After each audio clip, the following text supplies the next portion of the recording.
Movie की शुरुआत सन 1480 से होती है। रोमानिया के प्रिंस ब्लैड और उनकी खूबसूरत वाइफ एलिजाबेथ के बारे में बताया जाता है, जो दोनों एक साथ काफी हंसी खुशी जिंदगी व्यतीत करने में लगे हुए थे। ब्लैड अपनी वाइफ से बेइंतहा प्यार करने में लगा हुआ था और गुजरते हुए दिनों के साथ वो उसे नए नए गिफ्ट्स दिया करता रहता था। आज वो एलिजाबेथ के लिए एक सोने से बना हुआ म्यूजिक बॉक्स लेकर आया हुआ था। दोनों मिलकर एंजॉय करने में ही लगे हुए थे, लेकिन इनकी खुशी ज्यादा देर तक नहीं टिकती, क्योंकि प्रिंस को उसी रात खबर मिल गया कि उनके मुल्क में जंग छिड़ गया है। यहाँ की हालात बहुत ही ज्यादा मात्रा में खराब हो गए थे, क्योंकि दुश्मन किले की दीवारों तक पहुंच गए थे। दुश्मनों से लड़ने की तैयारी करता हुआ ब्लैड अपने लोगों पर ऐलान कर देता है कि एलिजाबेथ को किसी सुरक्षित जगह पर लेकर जाया जाए, और खुद महल छोड़ने से पहले वो यहाँ की पॉप से प्रे करवाता है कि एलिजाबेथ यानी उसकी वाइफ की जिम्मेदारी किसी और का नहीं बल्कि गॉड की है। खैर, दिखाया गया कि प्रिंस ब्लैड जंग के लिए निकल पड़ा, जबकि दूसरी तरफ प्रिंसेस सुरक्षित महल में जाने के लिए निकल गई थी।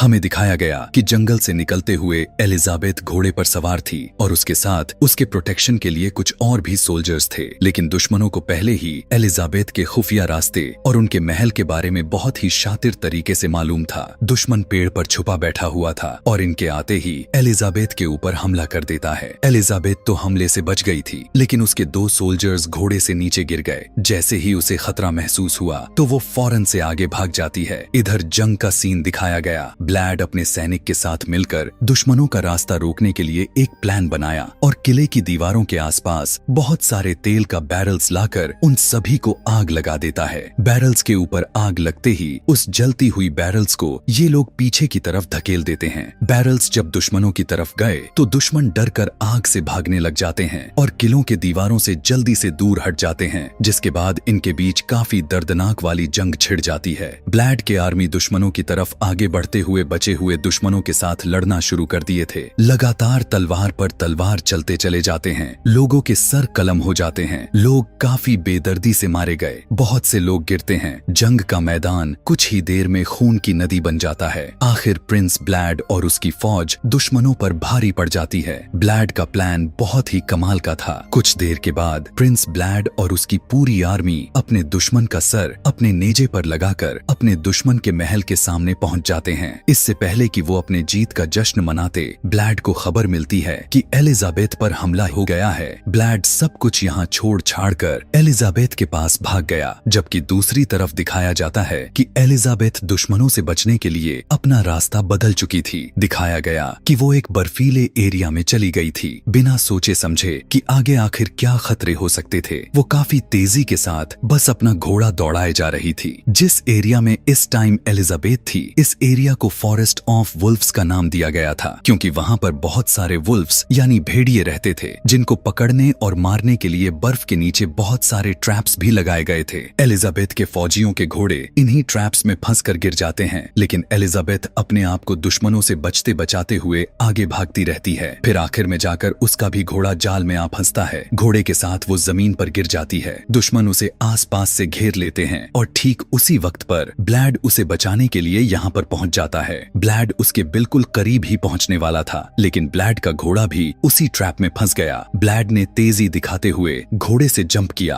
और भागते हुए एलिजाबेथ तक पहुंच गया। एक आदमी जो एलिजाबेथ पर हमला करने वाला था, दूर से ब्लैड उसके ऊपर तलवार फेंकता है और गलती से उसका तलवार दुश्मन के शरीर के आर पार होकर एलिजाबेथ को भी लग जाती है। ऐसा होता हुआ देखकर ब्लैड चीख उठा। वो भागकर एलिजाबेथ को अपने बाहों में ले लेता है, पर एलिजाबेथ अब मर चुकी थी। एलिजाबेथ का खून ब्लैड के हाथों को लाल कर चुका था और ब्लैड का आंसू रुकने का नाम ही नहीं ले रहे थे। होश में आते ही ब्लैड फौरन से पॉप के पास पहुंचा। गुस्से और दुख में पागल हुआ। ब्लैड पोप से कहने लगा कि गॉड ने मेरी वाइफ की हिफाजत नहीं की और मैं उसके नाम पर जंग लड़ता रहा और लोगों को मारता रहा। वो पॉप का गला काफी जोर से पकड़ते हुए कहने लगा, अपने गॉड से प्रे करके उनसे करवाओ कुछ ऐसा चमत्कार जो मेरी एलिजाबेथ को वापस लेकर आए। मगर ऐसा कहाँ कुछ होने वाला था। पॉप भी चुप खड़े रहे तो ब्लैड अब गुस्से से आग बबूला हो जाता है और उनके पास ही पड़ा हुआ क्रूसीफिक्स उठाकर उनके पेट में स्टैब करते हुए उनका जान ही ले लेता है। जिसके बाद वो ऐसी भयानक हंसी हंसा हुआ था कि सब उसकी हंसी से डर चुके थे। काफी जोर से चिल्लाते हुए उसने कहा कि अब मैं गॉड को नहीं मानता। इसी टाइम पर तेजी से हवा चलती है और हम जीसस के स्टैचू के आंखों से खून के आंसू बहते हुए देखते हैं। ब्लैड एक और बार पागलों की तरह हंसता है और उसकी हंसी से डरकर उसके खास लोग उसे खींचकर चर्च से बाहर ले जाते हैं। इस टाइम में बताया जाता है कि अब ब्लैड इंसान नहीं रहा था। वो काफी अच्छे से जानता था कि हर अच्छी सोल को सदियों बाद ही सही लेकिन दोबारा इस दुनिया में आने का मौका मिलता है और अब उसने फैसला कर लिया था कि वो अपनी वाइफ की दोबारा इस दुनिया में आने का इंतजार करेगा। अब सीन कट हो जाता है और 400 साल बाद हमें फ्रांस का सीन दिखाया जाता है। एक चर्च में हम एक साइकिक डॉक्टर को देखते हैं जो पृष्ठ से एक खास तरह के पेशेंट के बारे में बात करने के लिए आए हुए थे। डॉक्टर समझ नहीं पा रहे थे कि आखिर उस पेशेंट को क्या बीमारी है और इस पेशेंट का ठीक होना बहुत ज्यादा जरूरी था क्योंकि वो पेशेंट क्वीन ऑफ इंग्लैंड की भतीजी थी और क्वीन ऑफ इंग्लैंड उसके लिए बहुत ज्यादा परेशान भी थी। पृष्ठ उस पेशेंट से मिलने के लिए हॉस्पिटल आते हैं। मेंटल हॉस्पिटल में आने के बाद ये सभी एक सीक्रेट दरवाजे से होते हुए एक टनल में जाते हैं। आए हुए पृष्ठ को एक पेशेंट मारिया से मिलवाया जाता है। डॉक्टर पृष्ठ को मारिया की हिस्ट्री बताते हुए कहने लग गए कि उसने चर्च में जाकर कुछ ऐसा किया था जो उसे बिल्कुल भी नहीं करना चाहिए था और उसकी ऐसा करते ही वो सीधा हिस्टीरिया में चली जा चुकी थी। दरअसल उसे एक ऐसी मेंटल बीमारी हो चुकी थी जिसकी वजह से वो अपने कंट्रोल से बाहर हो चुकी थी। उसके इलाज के लिए जब उसके रिकॉर्ड्स को मंगवाया गया तो एक अजीब बात पता चला कि मारिया 1795 में पैदा हुई थी और होना तो बिल्कुल भी मुमकिन नहीं था। अगर वो सच में 1795 में पैदा हुई थी तो आज के डेट में उसकी एज 130 साल होनी चाहिए थी लेकिन दिखने में मारिया सिर्फ 30 ही साल को लगती थी। डॉक्टर पृष्ठ से कहते हैं यही सब तो देखते हुए मैं आपको यहाँ लेकर आया हूँ। मुझे ऐसा लगता है कि ये डेविल क्रिएचर है। इनकी बातों के दौरान सोई हुई मारिया उठ जाती है। पृष्ठ अब मारिया के करीब आता है और मारिया से बात करने की कोशिश करता है। मारिया जब गुर्राने लग गई तो पृष्ठ उसके बड़े बड़े दांत देख लिए थे और यहाँ पृष्ठ को पता चल जाता है कि मारिया असल में एक वैम्पायर है। यह देखकर पृष्ठ काफी ज्यादा एक्साइटेड हो चुके थे और वो बताते हैं कि यह पहली वैम्पायर है जो जिंदा पकड़ी गई है। डॉक्टर को पृष्ठ की बातों पर यकीन नहीं हो रहा था तो उन्हें यकीन दिलवाने के लिए पृष्ठ विंडो को खोल देते हैं और विंडो से आती हुई रोशनी मारिया की स्किन जला देती है। और यह बात तो हमें हमेशा से पता है कि सूरज की रोशनी में कभी भी वैम्पायर्स नहीं निकलते, उनकी स्किन जलने लग जाती है और यही तो सबसे बड़ी निशानी वैम्पायर होने की थी। इसके बाद पृष्ठ जब क्रूसीफिक्स को मारिया के सामने लेकर आते हैं तो मारिया गुस्से से उस क्रूसीफिक्स को जला देती है। पृष्ठ जबरदस्ती डॉक्टर के असिस्टेंट को पकड़कर उसकी हाथों को काटते हुए उसकी खून के कुछ कतरे मारिया को पिला देती हैं ताकि मारिया थोड़ी कंट्रोल में आ जाए। खून पिलाते हुए ही पृष्ठ ने नोटिस कर लिया था कि मारिया के गर्दन पर बाइट के निशान थे। इससे पृष्ठ को पता चला कि मारिया पहले इंसान ही हुआ करती थी और किसी वैम्पायर ने काटकर वैम्पायर बनाया है। पृष्ठ डॉक्टर को बताते हैं कि चर्च अभी भी उस वैम्पायर की तलाश में है जो सब लोगों को वैम्पायर बना रहा है। यह सब सुनकर मारिया खुद बताती है कि हमारे मास्टर एक प्रिंस हैं जो अपनी प्रिंसेस की तलाश में हैं और वो अपनी प्रिंसेस को तलाश करते करते एक दिन यहाँ भी जरूर आएंगे। सीन शिफ्ट करके दूसरी तरफ हमें जोनाथन नाम के एक आदमी को दिखाया जाता है जो किसी दूसरे शहर में आया हुआ था। इस शहर में पता नहीं क्यों लोग आने से डरते थे। उसका कैरेज वाला भी उसे आगे जाने से मना कर दिया और कहने लगा कि यहाँ पर भेड़िए राज करते हैं, मैं तो आगे नहीं जाने वाला। भेड़ियों से बचने के लिए वो उसे एक मशाल दे दिया और उसका सामान को भी वहीं पर फेंक दिया। इससे ज्यादा अजीब बात तो तब हो गई थी कि वो उसे एक क्रूसीफिक्स भी देता है। हालांकि भेड़ियों से बचने के लिए उसे किसी क्रूसीफिक्स की जरूरत नहीं थी। खैर, जोनाथन अपने मंजिल की तरफ जाने लग गया। उसे किसी महल के अंदर प्रवेश करना था जिसके अंदर जाते ही एकदम से इस महल का पिछला दरवाजा अपने आप ही बंद हो जाता है।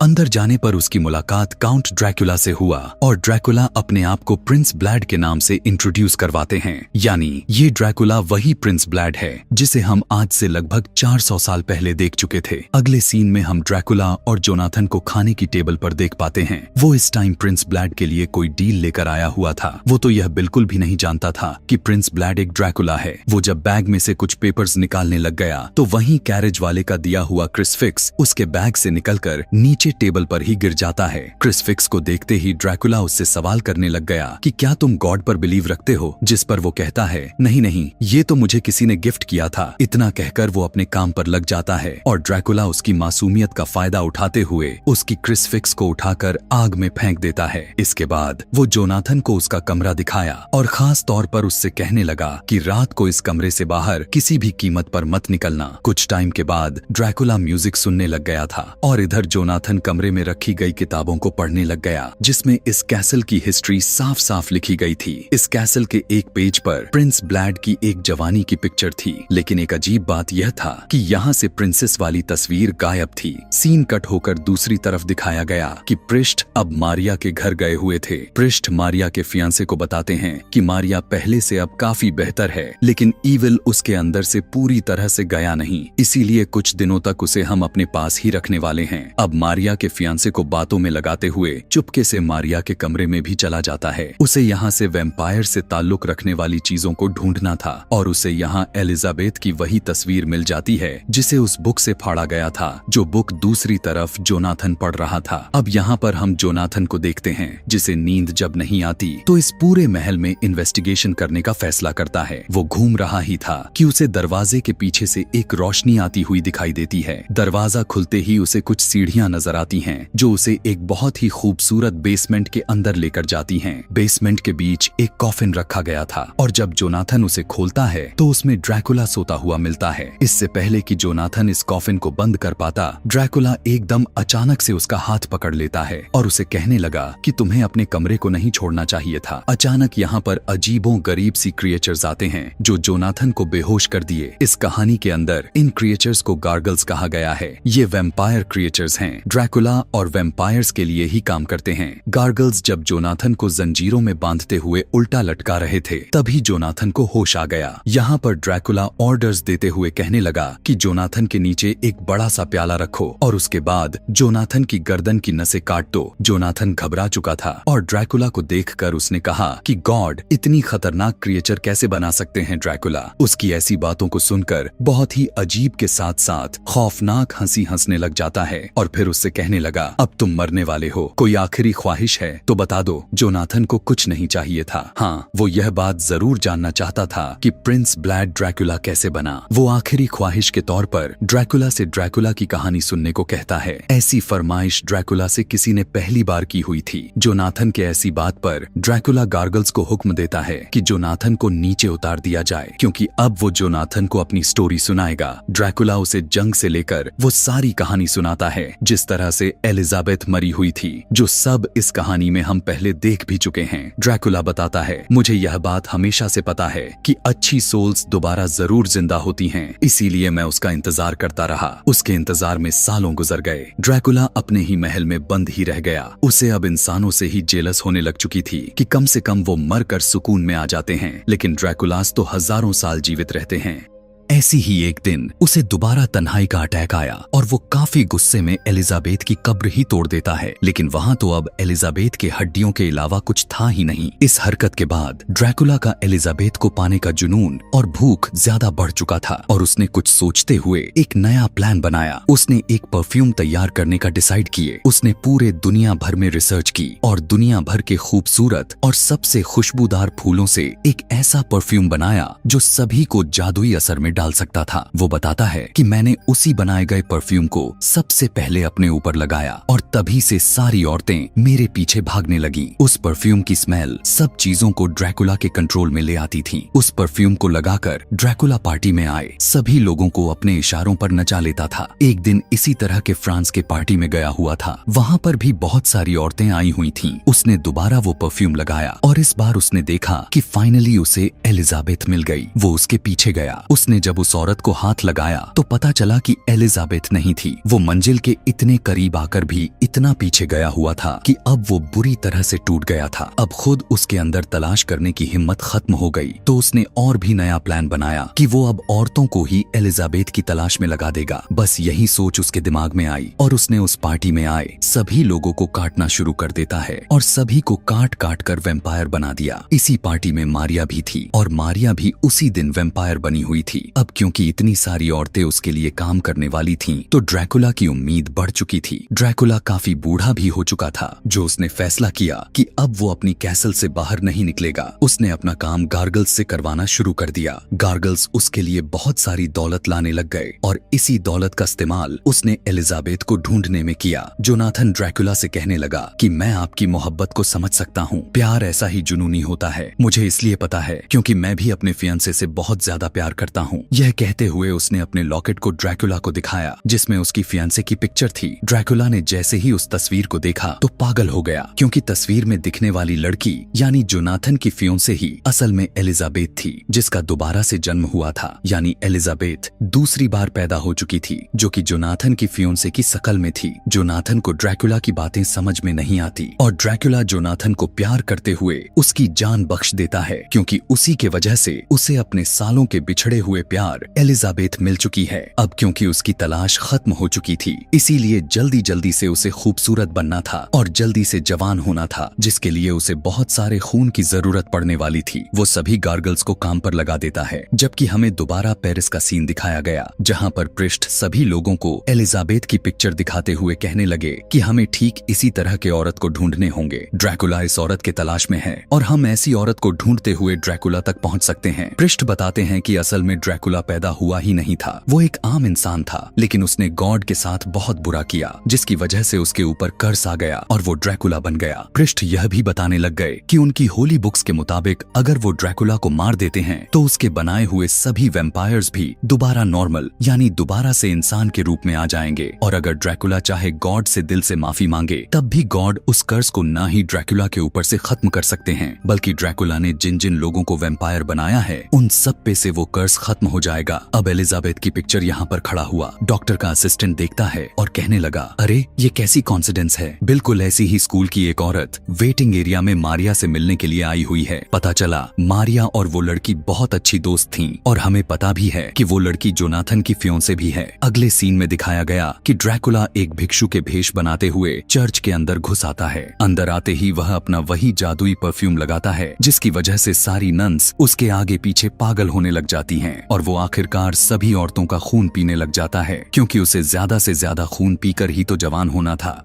सीन बदलकर हम ड्रैकुला के कैसल में जोनाथन को देखते हैं, जो अपनी जंजीरें तोड़ लिया था और एक ब्लैंकेट के जरिए यहाँ से भागने की कोशिश में लग गया था। लेकिन तभी यहाँ पर एक गार्गल आ गया और उसने जोनाथन के ब्लैंकेट को ही काट दिया, जिसकी वजह से जोनाथन ने जाकर नीचे गिरा। लेकिन किस्मत उसकी ठीक थी कि वो बच जाता है। इस टाइम वो जिस चीज पर गिरा था वो एक समुंदर था, लेकिन सर्दियां काफी ज्यादा होने की वजह से वो बर्फ में बदला हुआ था। जोनाथन उसी पर भागने लग गया। गार्गल्स उसे पकड़ने के लिए उसके पीछे आने लग चुके थे, लेकिन तभी उनके पैर के नीचे का बर्फ टूटना शुरू हो गया। कुछ गार्गल्स अंदर डूब गए और इसी डर में बाकी गार्गल्स जोनाथन के पीछे नहीं आए और इस तरह वो अपनी जान बचाते हुए वहां से भाग गया। दूसरे सीन में हमें दिखाया गया कि फाइनली ड्रैकुला अब उस मेंटल हॉस्पिटल में आ गया था जहां पर मारिया थी। इस टाइम वो जवान होकर आया हुआ था। यहाँ पर वो बिल्कुल पहले वाला प्रिंस ब्लैड ही लग रहा था, बिल्कुल जवान, खूबसूरत और हैंडसम। वो अपना जादुई परफ्यूम लगाते हुए यहाँ पर सभी को कंट्रोल करता है और मारिया के रूम तक पहुंच गया। ड्रैकुला मारिया से बहुत ज्यादा खुश हो चुका था, क्योंकि मारिया ने ही असल में मीना से दोस्ती की हुई थी, उसी लड़की से जिसके अंदर एलिजाबेथ की सोल मौजूद है। मारिया को इनाम के तौर पर वो डॉक्टर के असिस्टेंट को मारकर मारिया को उसका खून पीने के लिए देता है, जिसके बाद वो मारिया को यहाँ से भगा कर ले जाता है। सुबह में पृष्ठ और डॉक्टर को यह पता चला कि मारिया उनके हॉस्पिटल से गायब हो चुकी थी। डॉक्टर का असिस्टेंट अब पूरी तरह से वैम्पायर में कन्वर्ट हो चुका था। यह देखते हुए पृष्ठ समझ चुके थे कि ड्रैकुला एलिजाबेथ को ढूंढते ढूंढते यहाँ आया हुआ था। वो भी जानते हैं कि मीना ही एलिजाबेथ है, इसीलिए अब समझ गए कि मीना की जान भी खतरे में आ चुकी है। आगे की सीन में हमें उसी मीना नाम की औरत को दिखाया जाता है जहाँ मारिया उससे मिलने के लिए आई हुई थी।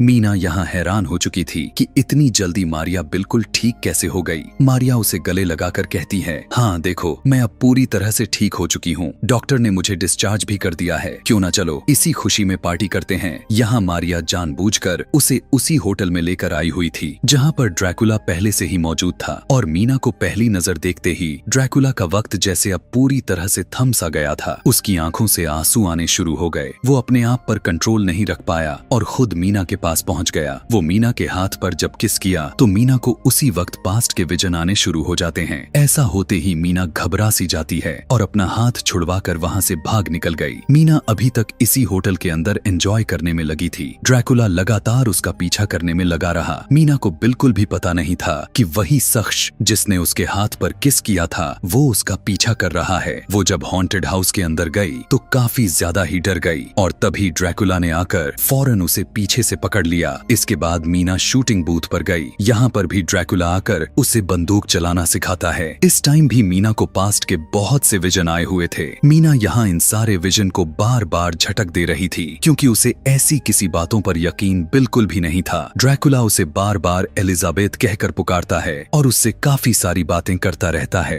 उसे याद दिलवाने की कोशिश में लगा रहा कि वो कभी एलिजाबेथ हुआ करती थी, लेकिन मीना को कुछ भी याद नहीं आता और वो यहाँ से चली जाती है। अब ड्रैकुला उसके पीछे पीछे उसके होटल रूम में भी आ गया और उसे वही म्यूजिक बॉक्स गिफ्ट किया जो उसने मूवी के स्टार्ट में एलिजाबेथ को गिफ्ट किया था। उस बॉक्स का गाना सुनते सुनते मीना को पुरानी काफी सारी यादें याद आ गईं, लेकिन इस टाइम उसे कुछ अजीब सा शक होने लग गया कि कहीं ड्रैकुला उसके ऊपर जादू तो नहीं कर रहा। लेकिन ड्रैकुला उसे सच बता देता है कि उसके पास एक ऐसा परफ्यूम है जिसके जरिए वो सबको अपने वश में कर लेता है, लेकिन वो वादा करता है कि मैंने न कभी तुम पर इसे इस्तेमाल किया और ना ही मैं करूंगा। यह कहते ही उसने वो परफ्यूम आग में डाल दिया क्योंकि उसने इस परफ्यूम को सिर्फ एलिजाबेथ को ढूंढने के लिए ही बनाया था। लेकिन फिर भी मीना कंफ्यूज थी और यहाँ से एक बार फिर से भाग जाती है। घर जाते ही वो देखती है कि उसका फियांसे जोनाथन घर आ चुका था जो कि काफी बुरी हालत में दिखाई दे रहा था। पृष्ठ और डॉक्टर उसका इलाज कर रहे थे। पृष्ठ अब मीना को सारी बात बता दिया कि जोनाथन एक ड्रैकुला से बचकर आया है जो ड्रैकुला परफ्यूम से लोगों को अपने कंट्रोल में करता है और बाद में उनको काटकर वैम्पायर बना दिया। मीना कंफ्यूज हो चुकी थी, यानी ड्रैकुला जो सब कुछ कह रहा था वो सच था।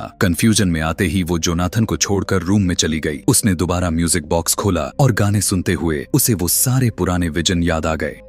अभी वो इन विजन में खोई ही हुई थी कि एकदम से ड्रैकुला उसके सामने भी आ गया। वो घबराकर पीछे हट गई, पर ड्रैकुला ने उससे कहा कि तुम जो कुछ भी सोचे जा रही थी मैं जानता हूँ और वो सब सच है। यह कहते ही दोनों काफी करीब आ जाते हैं और जब मीना को भी यह एहसास हो जाता है कि ड्रैकुला ही उसका असली प्यार है तो वो भी ड्रैकुला को गले लगा लेती है। ये दोनों काफी वक्त एक साथ गुजारते हैं और ऐसी ही एक वक्त में ड्रैकुला उसकी गर्दन पर बाइट करके उसे भी वैम्पायर में कन्वर्ट कर देता है। मीना कंफ्यूज हो चुकी थी। ड्रैकुला ने उसे कहा, मैंने तुम्हें अपना शिकार नहीं बनाया और ना ही कभी मैं तुम्हें बनाने का सोचा। मैं बस तुम्हें अपने जैसा बना रहा था ताकि तुम और मैं हजारों साल एक साथ लंबी जिंदगी जिए। यहाँ बाहर पृष्ठ को भी उसी परफ्यूम की खुशबू आ चुकी थी जो ड्रैकुला लगाया करता था। पृष्ठ समझ चुका था कि ड्रैकुला यहीं पर मौजूद है और जैसे ही वो मीना के रूम में जाते हैं तो देखते हैं कि अब वहाँ से मीना भी गायब हो चुकी थी और वो समझ गए कि ड्रैकुला जरूर यहाँ आया हुआ था और वो मीना को भी लेकर चला गया। सीन शिफ्ट करके मारिया को दिखाया गया जो अपने फियांसे के पास थी और वो अपने फियांसे को बातों में लगाकर उसे काटकर वैम्पायर बनाने की कोशिश में ही थी। लेकिन ठीक वक्त पर पृष्ठ आ गए। पृष्ठ ने उस लड़के को बचा लिया था। यहाँ जब ऐसा हुआ तब मारिया गुस्से से पागल हो चुकी थी। गुस्से में वो पृष्ठ को मारने के लिए आगे बढ़ी। इससे पहले कि वो कुछ कर देती जोनाथन तलवार से उसका सर ही काट देता है। उसका सर उसके धड़ से पूरा अलग हो गया था, लेकिन फिर भी उसका शरीर बहुत ही तेजी के साथ देर तक हिलता रहा। पृष्ठ समझ गए कि ऐसे वो नहीं मरने वाली,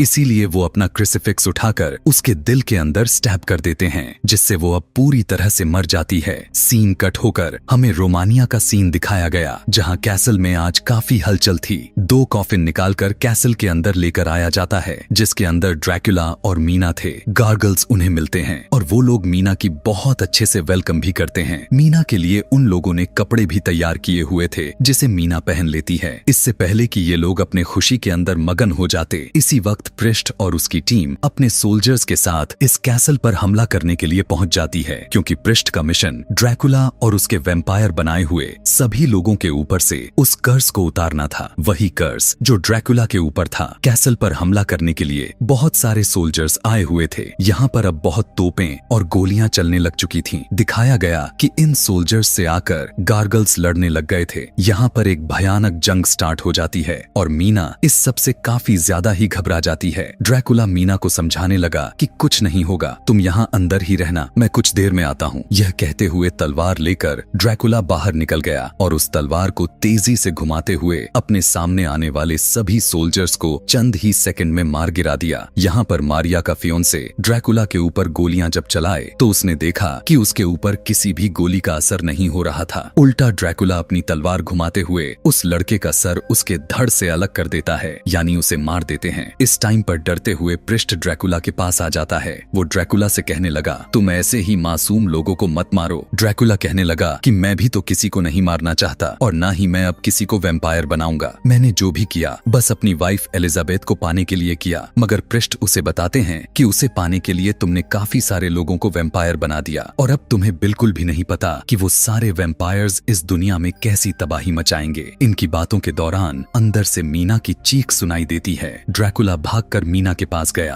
और मीना को गले लगा लेता है। यहाँ पर मीना और ड्रैकुला आपस में प्यार की बातें करते हैं और मीना ड्रैकुला से कहती है, मुझे छोड़कर कभी मत जाना। तब ड्रैकुला भी उसे कहता है, कभी नहीं जाऊंगा। अभी ये लोग आपस में बात करने में लगे हुए थे कि पृष्ठ ने दोबारा ड्रैकुला को बताते हुए कहने लगा कि तुम्हें वही करना चाहिए जो सही है। तुम अगर वो करोगे जो सही है तो तुम अपने मकसद को भी पा सकोगे। दूसरी दुनिया में तुम्हें तुम्हारी वाइफ एलिजाबेथ भी मिल जाएगी और यहाँ यह दुनिया भी सेफ रहेगी। ड्रैकुला इस बार पृष्ठ की बात मानते हुए गॉड की बात मान लेता है और इसी टाइम पीछे से पृष्ठ ड्रैकुला के दिल के अंदर अपना क्रूसिफिक्स स्टैब कर देता है। मीना जब अपने कमरे के अंदर से यह सब देखती है तो वो टूट जाती है। वो खींचते हुए ड्रैकुला की बॉडी को अंदर लेकर आई। अपना प्यार मिलने के बाद वो इस तरह से उसे जाता हुआ नहीं देख सकती थी। आखिरी बार ड्रैकुला ने उसे प्यार का इजहार किया और ड्रैकुला की बॉडी बूढ़ा होते हुए राख में बदलकर यहाँ से गायब हो गया। मीना रोते रोते पागल हो गई और जोनाथन मीना को किसी दूसरे के लिए इस तरह रोते हुए देखकर टूट गया। हमें कैसल के बाहर का सीन दिखाया जाता है जहाँ पूरी तरह अंधेरा छा चुका था और ड्रैकुला की राख हवा में उड़ रही थी।